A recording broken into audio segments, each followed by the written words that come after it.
तो डॉक्टर वैसे ये बताएं कि जैसे दांतों से जुड़ी हुई जो रेयर डिजीज़ होती है, उनको जो हम आइडेंटिफाई कर पाएँ एज़ ए पेशेंट कि हाँ, मेरे दाँत में ऐसा कुछ हो रहा है, तो मुझे डॉक्टर से कंसल्ट करना चाहिए।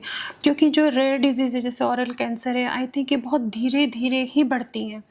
तो ऐसे कोई इनके सिम्पटम कि आप बताना चाहें कि पेशेंट पहले से ही इनको मॉनिटर करें और फिर एकदम से डेंटिस्ट के पास या डॉक्टर से कंसल्ट करें? एज अ पेशेंट हमें अपना ओरल हाइजीन मेंटेन करना चाहिए और मिरर में एक बार अपना पूरा डेंटिशन भी चेक करना चाहिए घर पे।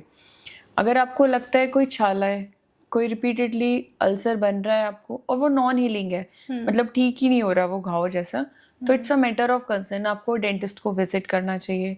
आपको रिपीटेडली गाल कट रहा है, दांतों के बीच में गाल आ जाता है बार बार बार बार बार बार, वो हिट हो रहा है, तो आपको डेंटिस्ट को विजिट करना चाहिए। कई बार क्या होता है, अकल दाढ़ आ रही होती है, वो गाल की तरफ आती है, वो गाल को बार बार काट रही होती है, तो ऐसा जब कई सालों तक 3-4 सालों तक ऐसे वो कट करती रहती है स्किन को, तो स्किन में चेंजेस आने लग जाते हैं, तो वो कैंसर की तरफ या दूसरी चीजों की तरफ चली जाती है। कई बार क्या होता है कि स्मोकिंग वाला पेशेंट है और स्मोक कर रहे हैं, ध्यान नहीं दे रहे, नेग्लेक्ट कर रहे हैं अपनी ओरल हेल्थ को, और उनके मुंह के अंदर आपके स्किन में, गाल में चेंजेस आने लग गए।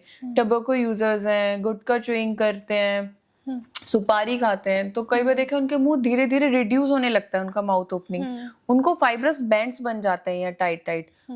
ये स्किन बहुत ही सॉफ्ट है, अब धीरे धीरे धीरे धीरे धीरे उनके हैबिट्स की वजह से क्या होता है, यहाँ पे बैंड्स बन जाते हैं, मुंह खुलना बंद हो जाता है और माउथ ओपनिंग रिड्यूस हो जाती है। तो ऐसे केसेस में उन्हें हैबिट क्विट करनी चाहिए और डॉक्टर को कंसल्ट करना चाहिए। ऐसे बहुत सारी चीजें हैं जो धीरे धीरे कैंसर की तरफ ले जाती हैं। तो ऐसे केसेस में आपको हर 6 महीने में आपको रेगुलर डेंटल चेकअप्स कराने बहुत जरूरी है कि ऐसी कोई भी नॉन हीलिंग अल्सर तो नहीं है, या फिर स्किन में चिक बाइटिंग तो नहीं हो रही है, या फिर कोई लीजन तो नहीं डेवलप्ड हो रहा।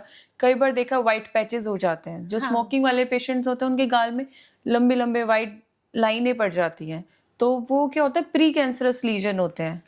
तो उस कंडीशन में आपको डेंटिस्ट को विजिट करना चाहिए, डेंटिस्ट को दिखाना चाहिए और इन सब चीज़ों को इग्नोर नहीं करना चाहिए।